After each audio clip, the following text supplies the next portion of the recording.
So one of the types of checkboxes you can actually go ahead and add into your form in Jotform are button checkboxes.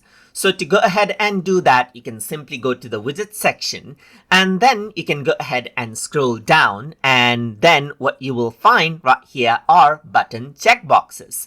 If I were to go ahead and click right here, then you can see that you get the options right here just like this. So these are the buttons and checkboxes right here.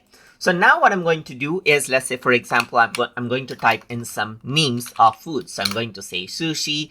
I'm going to go around and say pizza, burger, right here, let's say for example, and I'm going to go around and say something like pasta. Let's say for example, let's just add in some food choices right here, and I'm going to go around and say something like let's say for example hot dog, let's say for example right here. So these are 5 choices, and these are in the form of buttons, as you can see right here. So by default you can also make some of them selected, like you can go ahead and make sushi selected right here, and then I'm going to go ahead and make pasta selected as well. So these are selected by default, as you can see.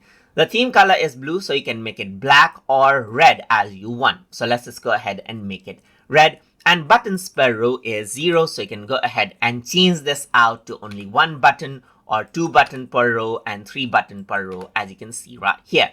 So let's just go to, and then you can also add in space in between rows right here. So you can add in a bit, like let's say for example 20, and then there's a bit of space.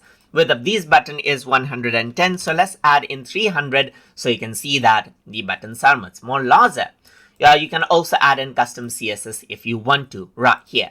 If you were to go to properties, you can see the alignment right here. You can go ahead and center align it, right align it as you want. You can enable and disable the label. And I'm simply going to go around and say, choose the food you like. Let's say for example, so I'm just going to go around over here and add in a semicolon as well. You can change around the width, let's say for example 300 or 600 as you want, so that you get less or more space. You can change around the height as you want as well, and make it compulsory or not as well. You can even go ahead and duplicate this out, as you can see, and then you can go to advanced, shrink it out, as you can see right here, so that it takes less space, and you can have 2 of these on the same row as well. But let me just go ahead and remove the shrink and remove this out as well.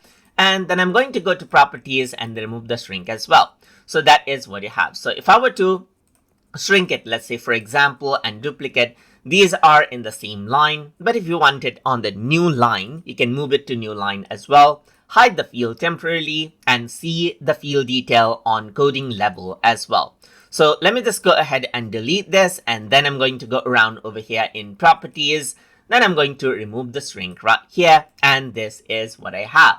If I were to go ahead and preview out the form now right here, just like this, you can see that I can unselect these and then click and select out the food that I like. So this is basically what the button checkboxes are. They are in the form of a button, and you can simply select them out as needed. So that is how you can go ahead and utilize the button checkboxes widget inside of Jotform. So I hope you guys learned something as always. And as always, please like, comment, share, and subscribe.